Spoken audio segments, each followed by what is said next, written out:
All right. I think we have everybody who we're going to have here today. So my name is John Bernal. I am a student success advocate. My job as a student success advocate is to assist with student success and helping them reach their goals in and out of the office. So whatever students' goals may be, our job is to assist them in getting there.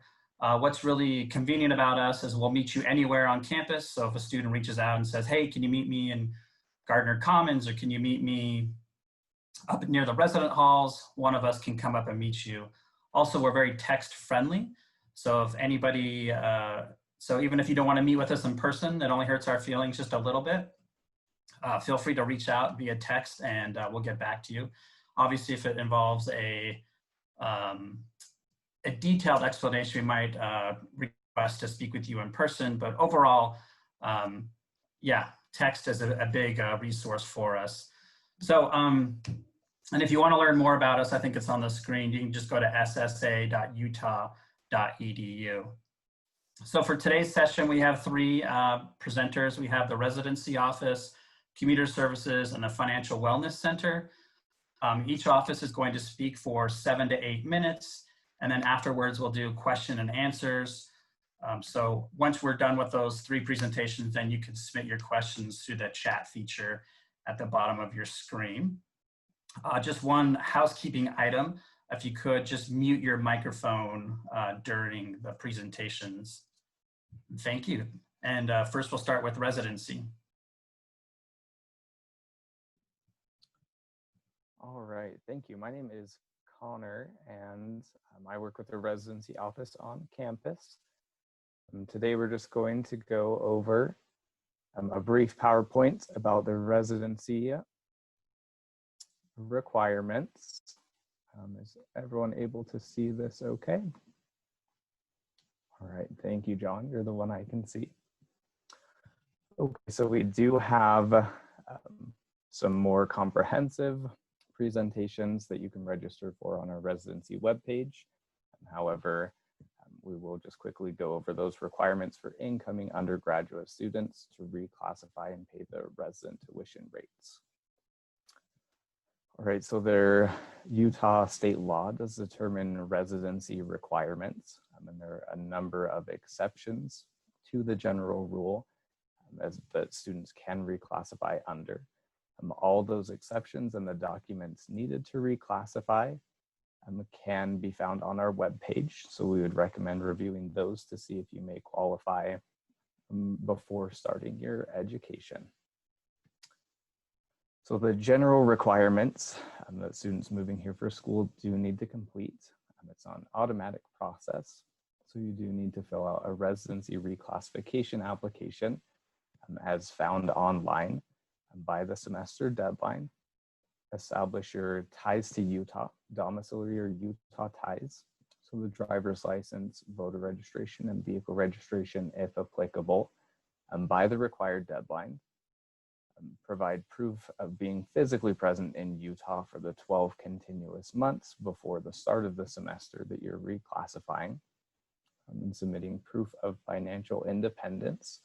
And then what that means is that you indicate on your own federal tax return that you cannot be claimed as a dependent, or if you're not filing a return, then providing your parents' federal 1040 form showing that you cannot be claimed or not claimed on the dependent section of that.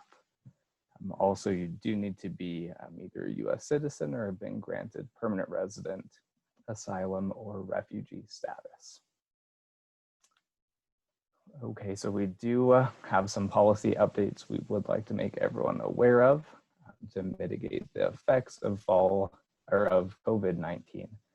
With that transition online, as part of the 12-month requirement, students' time outside the state during that time, so from November 26th of 2020 to January 10th, just the day before spring 2021 classes, that time out of state would not count toward the 29-day limit for that 12-month requirement.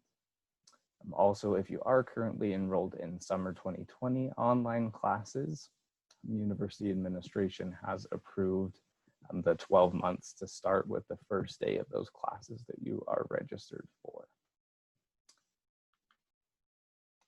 Right, there are also some scholarships that impact residency reclassification.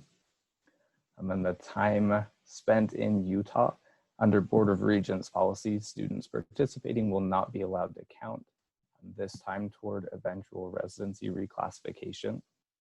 The biggest one that we do see is that Western Undergraduate Exchange, or the WUI program. So under Board of Regents policy then, we do recommend that students, if you have been offered WUI, look at the WUI path and the reclassification path, as it's kind of a choice to choose one or the other, just depending on what your educational goals would be. Right, so we do accept residency applications fall, spring, and summer semesters for students that are incoming and starting education for fall 2020 and are looking at reclassifying after that first year. This deadline that we're looking at would be submitting the application by July 1st of 2021. And then you can see November 1st for spring and April 1st for the summer semester. Okay, so we did just draw up a little projected residency timeline to kind of illustrate the requirements that were discussed. So for the first step then, so students need to arrive in Utah by August 24th, 2020, or the first day of fall 2020 classes, and begin having that proof either through on-campus enrollment or employment, so pay stubs or an employment letter to show that you have been here for that 12 continuous months. Step 2, getting the documentation, scheduling the appointments needed to obtain your Utah ties, so that driver's license, voter registration, and then obtaining those no later than the Utah tie deadline on May 1st of 2021.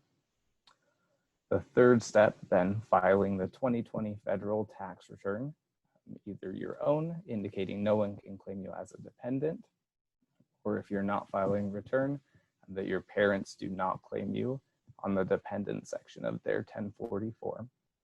And again, that's for the 2020 federal tax year. And then that last step, submitting a residency reclassification application and documentation no later than July 1st of 2021.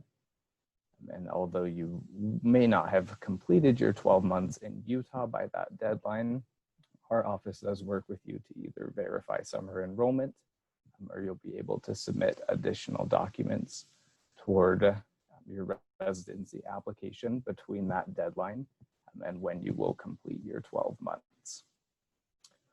Okay, and this residency process is just a one-time. So if you are granted residency for that second year, then as long as you continue to attend at least fall and spring semesters, you will maintain that residency classification for the rest of your education and can come and go as you please after that first year, as long as you don't exceed 12 continuous months outside the state during that time. Okay, so as mentioned then, this was just kind of a brief summary, but we do have some more comprehensive presentations throughout the month of July. You can see our website down at the bottom. You can register for another event or email us at residency@utah.edu. Or if you do call that general admissions line that's listed there, we do have some limited phone hours, and we're happy to answer any more specific questions or things that do come up. So thank you.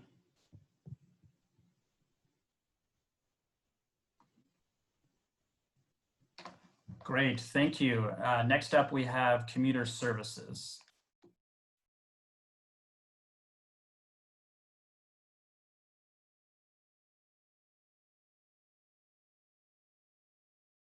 Sorry, I was muted. Hi guys, I'm Claudia. I'm the Marketing Communication Specialist at Commuter Services.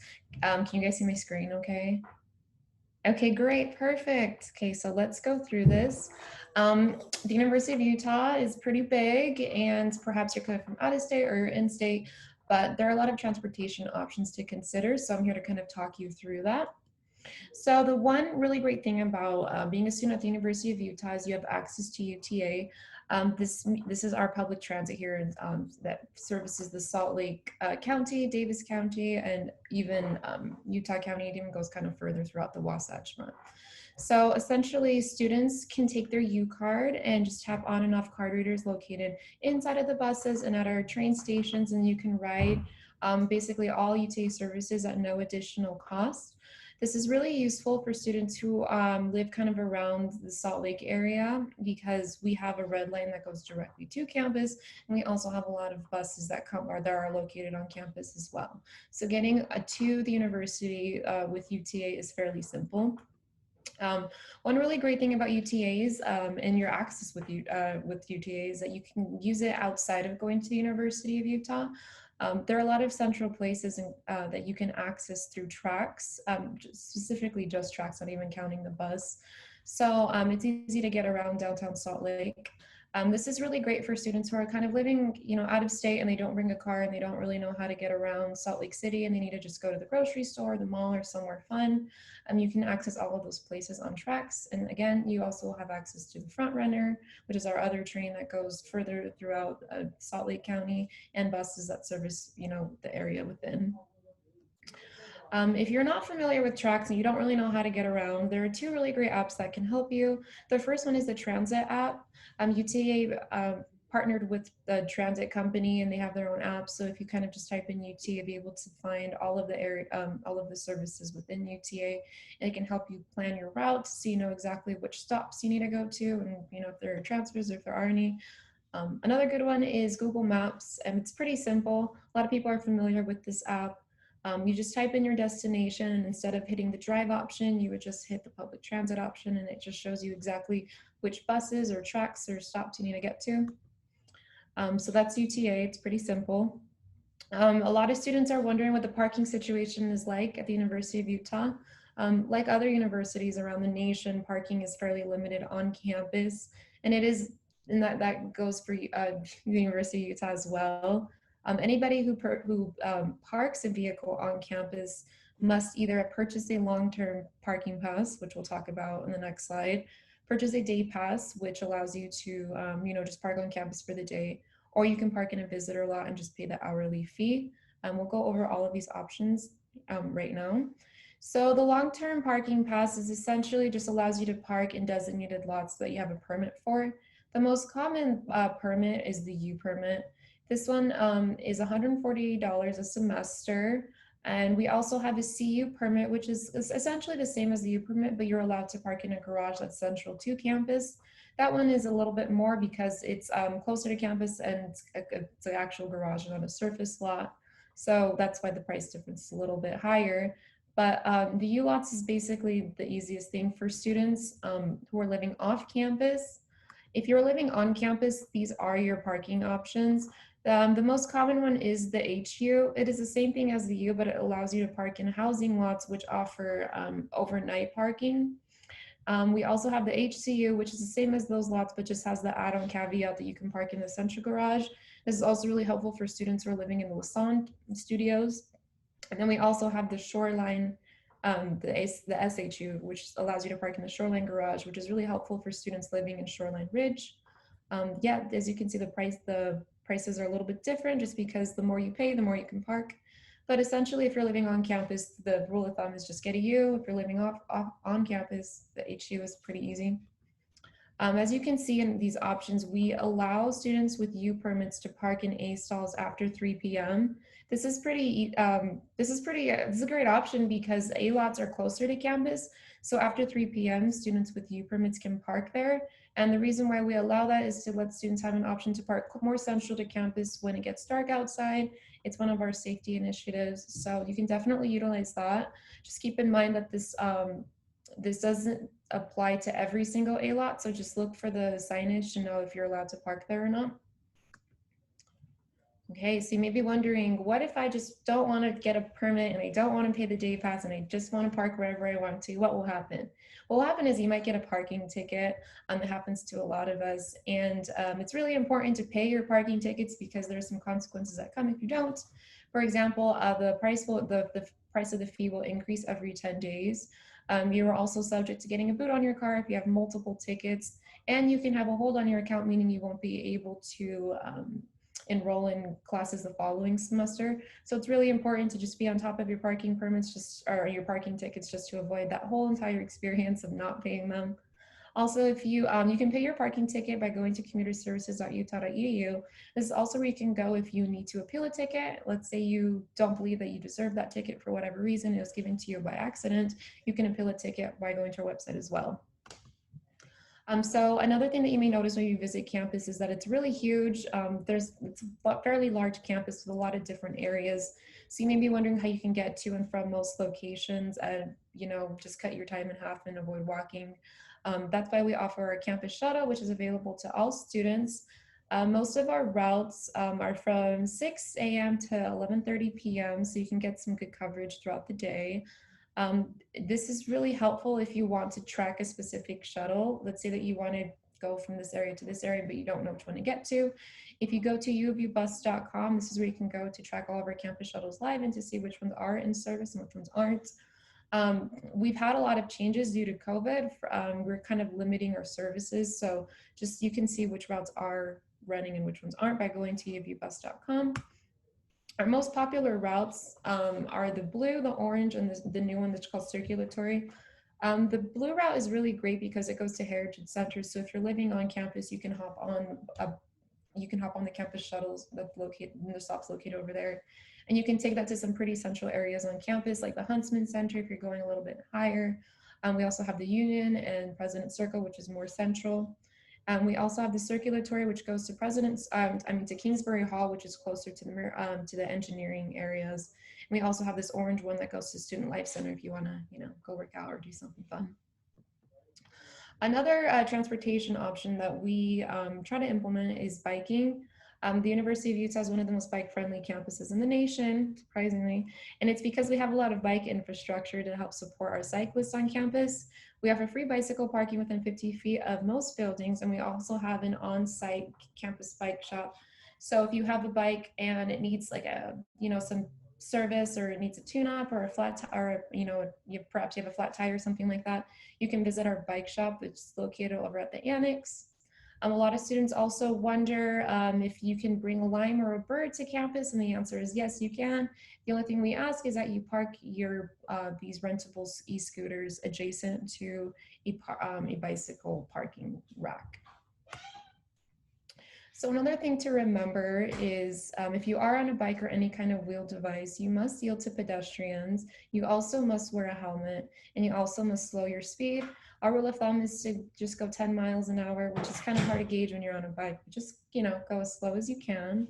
It will help you and help everybody else out, because once you are on campus, when everything is up and running, you'll realize that we share the sidewalks with everybody. So if you are on a wheel device, just do your part to just be on the lookout. Our newest transportation option, which is really great for students, is Safe Ride. This is basically like an Uber or Lyft at night for students on campus. It's our newest safety transportation program where we provide on-demand rides to students who don't feel comfortable walking around campus at night. As I keep saying, it's a nightly thing, so it only runs from 6 p.m. to 12:30 a.m. Monday through Friday. And it only works within our university boundaries, so you cannot use the service outside of the university. This option is really great for students. Perhaps you're living on campus and you just, you're taking a class at night and you don't feel like walking back to your dorm. You can call in a Safe Ride, and it'll pick you up directly from your classroom and take you to wherever you need to go. This is also great for students who don't feel comfortable walking to their parking lot if it's late at night, or if you don't want to just wait at tracks. So you can just request a Safe Ride and it'll take you directly there, so you don't have to feel uncomfortable walking around campus at night. To request a Safe Ride, you'll need to download the TapRide app, which is available on the Google Play and the App Store. You'll have to select the University of Utah and then follow the prompted steps. It's a free service, so we encourage all students to use this whenever they don't feel comfortable walking around campus at night. And if you want to go for more information, just visit commuterservices.utah.edu. From there, you can find just a recap of everything we mentioned, and you'll also find more transportation options and other things like that. So yeah, do you guys have any questions? Great. Yeah, we'll get to those questions at the end of our last presentation. Oh, perfect. The Financial Wellness Center is going to present next, and then after they are complete, we will answer any questions that every other people have.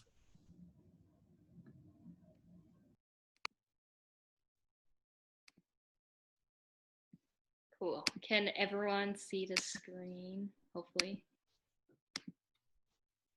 You could just put it into presentation mode, Allison. Cool. Great, yep. Okay, perfect. I'll start our presentation. I'm Ashley Price. I'm from the Financial Wellness Center. And you can see we've got Allison here and Seth. We are happy to present to you guys today. I am one of the financial counselors at our office. Allison is our office manager, so she's who you'll see at the front desk when you come in for an appointment. And then Seth is one of our peer mentors for our office. Here's a big picture of everyone that works at our office. This is who we are. So here's what we're going to cover today, kind of who we are, what we offer, how we can help you, and then we'll answer any questions that you might have at the end. And we can also put our contact information in the chat, which I see it's right there. So you've got our email, and then also we can put in our phone number so you can reach us as well. Okay, so who are we? We're the Financial Wellness Center.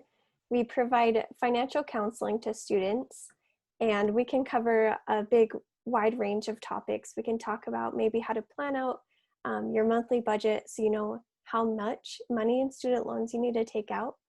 We often talk about credit. We talk about budgeting a lot. Loans are a big one. We do help students kind of as they're nearing their senior year and learning about their job options. We can teach them and kind of meet with you, talk about the benefits you might have at your job and what that means and maybe what to pick, what to look out for. But yeah, that's kind of what we'll cover in an appointment. So like I mentioned, I'm one of the financial counselors. Here's Anne right here, who's a financial counselor. Allison right there, and then on the bottom here are 3 peer mentors. And our peer mentors, you'll see them around campus, maybe doing presentations.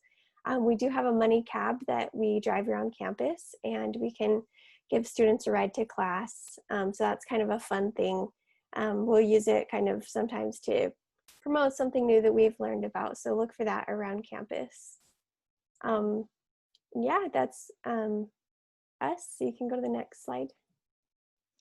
Okay, so the Financial Wellness Center. So our mission, we want to help students have that education that will last a long time, because we know that finances play a big role in your everyday life. You can't avoid it. And we know that if you're stressed about your finances, you might not do well in school or your social life and your physical health. So we want you to know that finance plays a big role in your wellness well. So you can see over here on the right side of the screen that you got your occupational, your emotional, environmental, social, physical.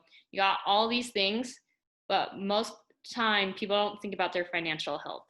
So we recently changed our name from Personal Money Management Center to Financial Wellness Center. We did this because we want you to know that financial wellness can affect how you live your everyday life. And we want to make sure that you get that down so that way you can be less stressed during school. So our purpose, we want to make sure that you are able to come to us with any questions regarding finances. So whether that be like student loans, debt, scholarships, paying for school, all those things, we have the tools to help you. We got cool apps and different softwares that we can go through with you, and just come up and see us and we can help you find that knowledge and education that you need to better your finances. So besides our counseling, we offer different things. like workshops. So we have monthly workshops through our spring and fall semesters.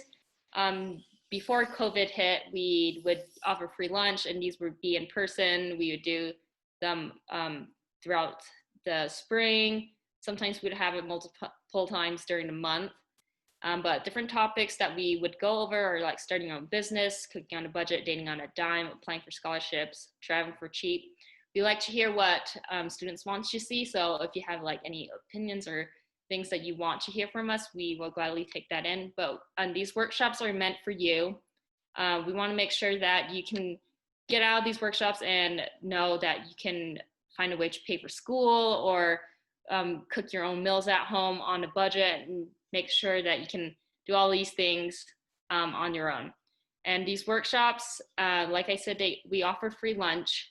So a great way to get free lunch on campus is visiting us, and we can help you figure out a budget for your school or for tuition or for a vacation, so stuff like that. But our one-on-one counseling, above there, we can talk about different things like Ashley mentioned, but come and see us for that. Besides that, we have other programs. Ashley mentioned the Money Cab. So it's a green golf cart that we drive around campus, and we pick up students, whether you need to go from class to class or to your car. We can take you there, and it's just a little fun thing that peer mentors do to get to know you better.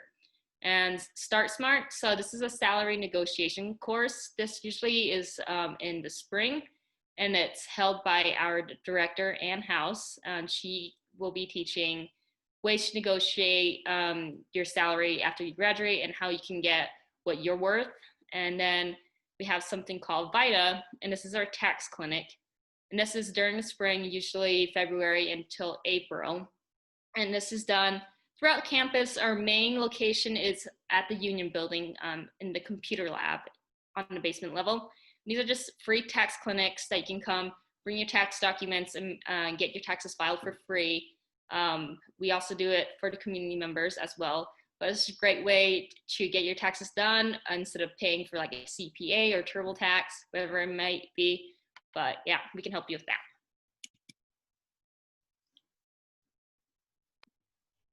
And then why you should, yeah, perfect. So yeah, of course, we've shared a lot of the resources we have, but you're probably all wondering why you should come see us. You can go ahead to the next slide. And Allison covered a lot of those topics that we help out, but it's really just important to get on top of your finances. It'll be the first time you're living on your own, probably in most cases. And being on top of it now allows you to have a lot of freedom later on in your life. Being able to plan your retirement, begin saving, begin investing while you're in college will have a dramatic impact. It also helps you to avoid debt, specifically how to use credit cards wisely to build your credit as opposed to accumulating that debt. And then, like I mentioned, just planning for the future. A lot of it begins now, and it's much better to, I guess, address things and be really good at managing your money before you end up in your career and have established poor habits. And all of our resources, everything that we do is completely free. It's actually included in your student fees. So $3 of what you pay to the university included in your different fees funds our office. So our clinics, our workshops, our one-on-one counseling, you don't have to pay anything down. You don't have to pay us. You just come and take advantage of all the resources. And then Ashley did share some of these in the chat, but to stay up to date on any announcements as well as changing updates as far as the COVID emergency relief aid and different things that are changing, we stay connected to campus through different social media outlets. So you can go ahead and even screenshot this page if you'd like, and go and follow us on Instagram, Facebook, Twitter, those other outlets there. Just stay up to date on the newest information. And so, yeah, we are located in room 317 in the Student Union Building. It's pretty easy to go and find us. It's located very central on campus, and we'd now just like to answer any questions that you guys have.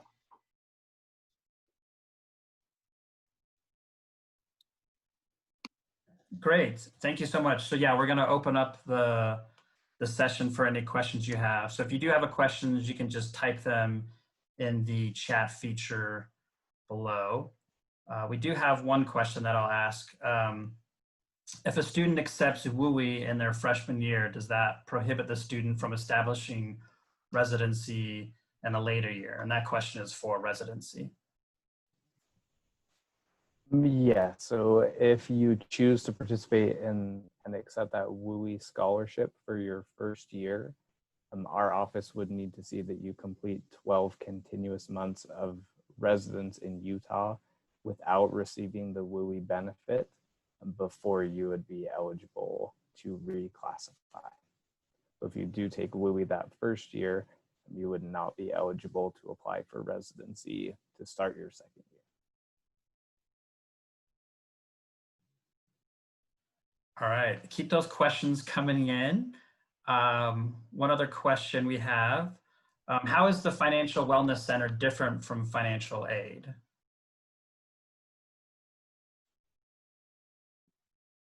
So oftentimes students might get us mixed up, but financial aid, they help you if you're FAFSA, so getting grants or scholarships or student loans, but we help you on more of your personal level and your personal finances. So let's say you did get some grant money, but you don't have it all the way paid for. So we can figure out a budget and create a budget for you and figure out how much you still owe and how to get money, whether that be finding other scholarships for you or helping you create a budget that can allow you to save more elsewhere and use for tuition. So any personal financial questions you may have, you can come visit us and we can be able to figure out on what you need.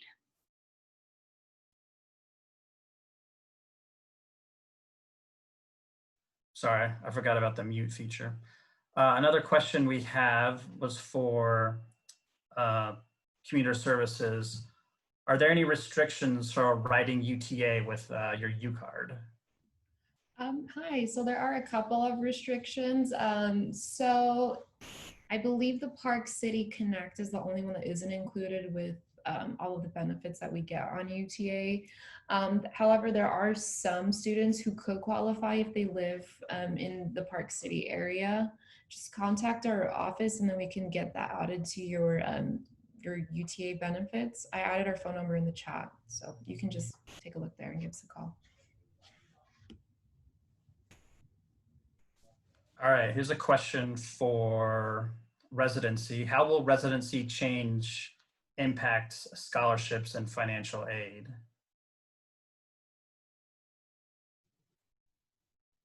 Okay, so with a potential residency change, we do recommend working with the Financial Aid and Scholarship Office as if you just let them know, I'm anticipating a residency change after my first year, and then they will be the best resource to let you know what change that may have if you were offered a non-resident scholarship, as well as your aid. So it will certainly impact that, but we do recommend reaching out to the Financial Aid and Scholarships Office. They'll be your best resource to kind of lay out and let you know what that will look like. All right, here's a question for commuter services. Any regulations on electric skateboards or one wheels, whatever that is? Yeah, we don't really have any restriction. We don't have any regulations aside from just having a slow speed and making sure that you're being respectful towards other pedestrians. We do have a formal policy regulation about wheel devices, and I could put the link down here that kind of goes into more details, but they're just pretty self-explanatory rules that when you're on the road. And just a follow-up question, if you are on a skateboard or on a scooter, do you have to wear a helmet on campus? I mean, it's not, from my understanding, it is not a formal, like a law in the state of Utah to wear a helmet. We just strongly encourage that you do, just to avoid any injuries.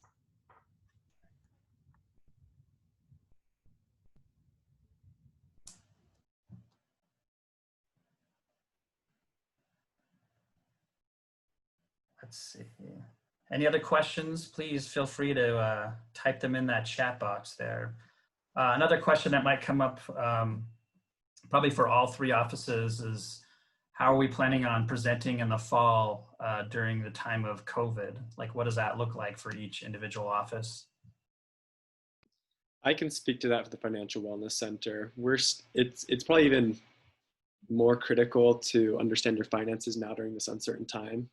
A lot of students have been impacted with their jobs or don't have the income that they expected.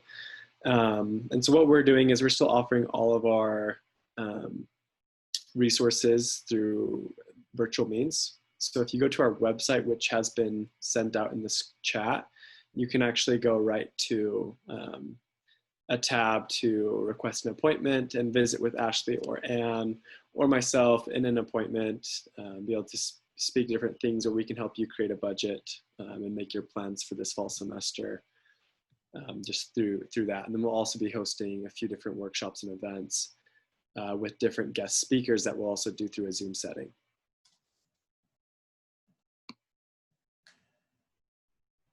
Any other office want to comment on that?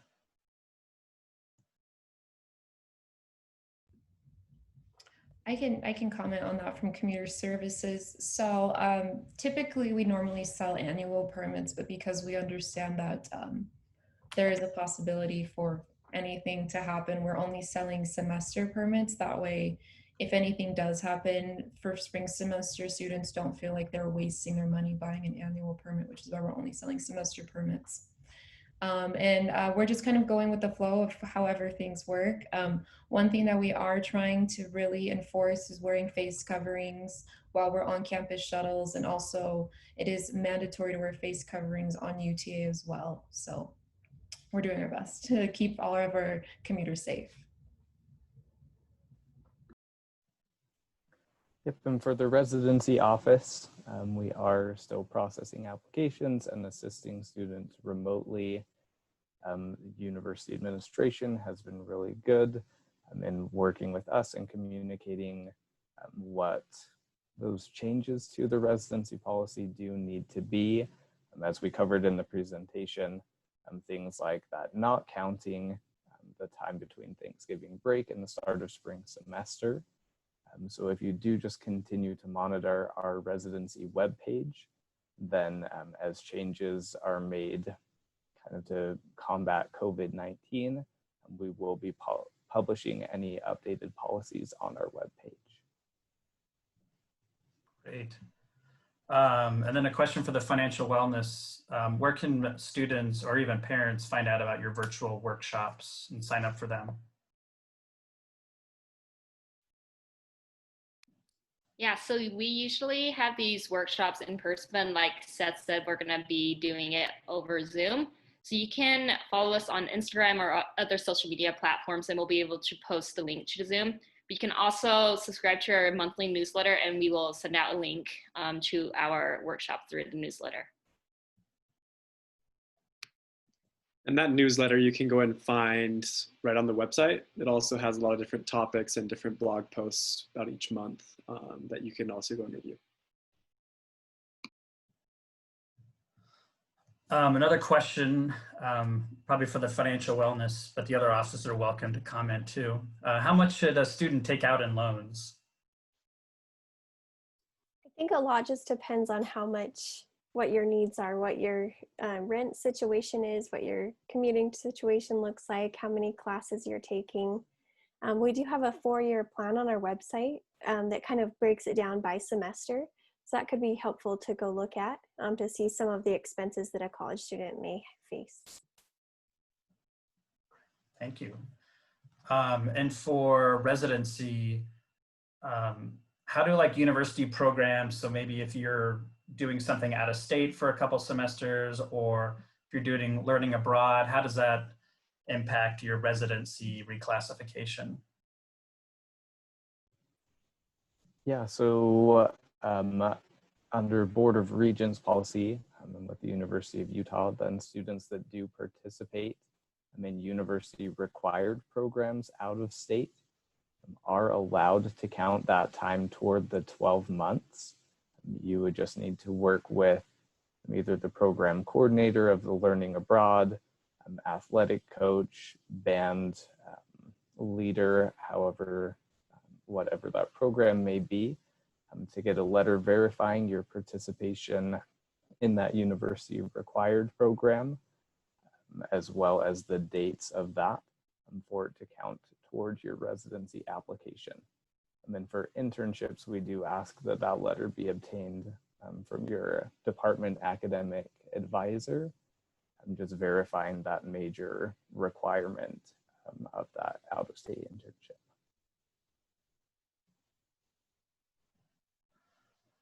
Great. We'd love to have some more questions submitted in the chat. It's not often that you have 3 offices sitting here willing to answer your questions. So by all means, please type in some questions for us.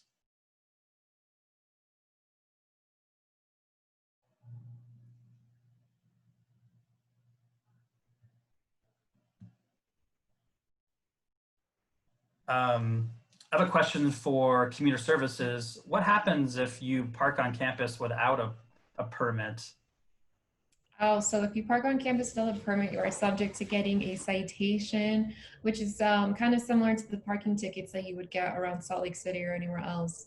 I kind of went over this in the presentation, but the consequences of getting a parking ticket could be having the fee will increase every 10 days. So some of our parking tickets are like $20, $30. That will increase at like by $10 every 10 days. And that can get kind of expensive if you kind of put it off after a while. You're also subject to getting a boot on your car, which is like such a bummer to your day when you come to your car and you see that there's a boot and you have to deal with all of this stuff. That could happen if you have multiple tickets that are outstanding. But the biggest consequence that a lot of students face is that they will have a hold on their account, meaning that they won't be able to register for classes the following semester, which can be a bummer if you're trying to get into a class that kind of fills up pretty quickly. You know, you realize you have to parking ticket you have to pay for, and then by the time you get there, the class is already filled up. So it can be slightly frustrating at times. So definitely just be on top of your parking tickets if you get them, or just don't get them at all. Follow the rules. A question that just came in, I'm not sure if it's for this presentation, but how do we obtain a U card? My understanding, or sorry, Claudia, do you want to answer that? No, I was going to say I also would like to know the answer to that. Yeah, inside the Union building on the first floor near like the pool tables, that is where the U card office is located. However, I'm not sure right now what their office hours are because of campus hours being a bit restricted. I know the Union building is open from time to time. I don't know if Sydney or Aaron are on, if they know that information about how they get their U card. Hi everyone, my name is Sydney Magana. I am an assistant director in the Office of Orientation and Transition. Similar to all of our other campus partners on here, I think the U-Card office is still thinking through how they are going to go about distributing the U-Cards for our incoming students. Typically, students receive their U-Cards at our in-person new student orientations as part of our checkout process. And so typically students are able to upload their U-Card photo at the beginning of orientation or swing by the U-Card office in the Union, similar to what John was mentioning. And then on their second day of orientation, they would be able to walk away with their U-Card in hand. Things look a little bit different this year. So I think, again, they are still thinking through that process, and they will be communicating with all incoming students on how that distribution process will work. Because it is very much so has been tied to orientation in the past. Once a decision is made, we will also be sending out communications through the orientation office or posting a few things on our Canvas course so all students have access to that information. Great question. So another question came in, are there any on-campus jobs offered by any of these offices? So maybe residency go first, and then commuter services, and then financial wellness. So the Office of Admissions does have some student clerk positions. I'm not sure if there are any vacancies currently available, However, from the University of Utah website, there is an employment page and tab where students can go look at part-time jobs that are available on campus to see what offices are currently hiring. So there are student clerks that do work in the admissions and residency office.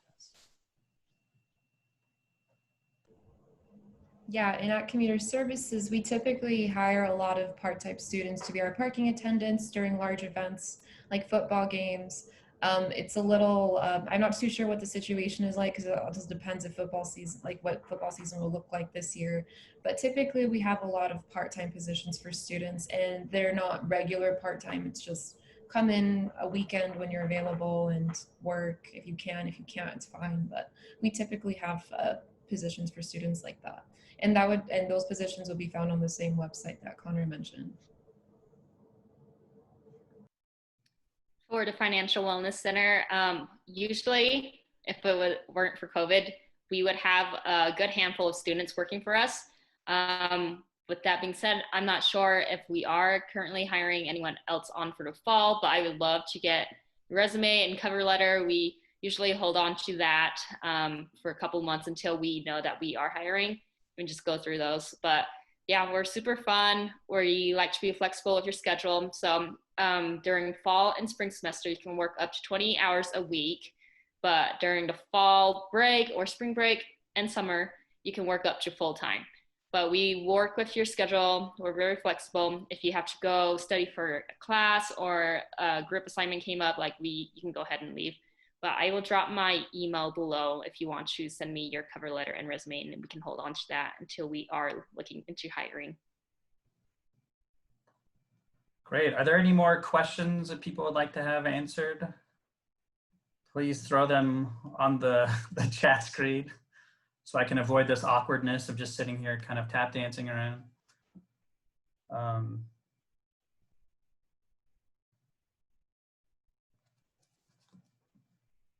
Well, if there aren't any more questions, then I think we'll probably just wrap it up.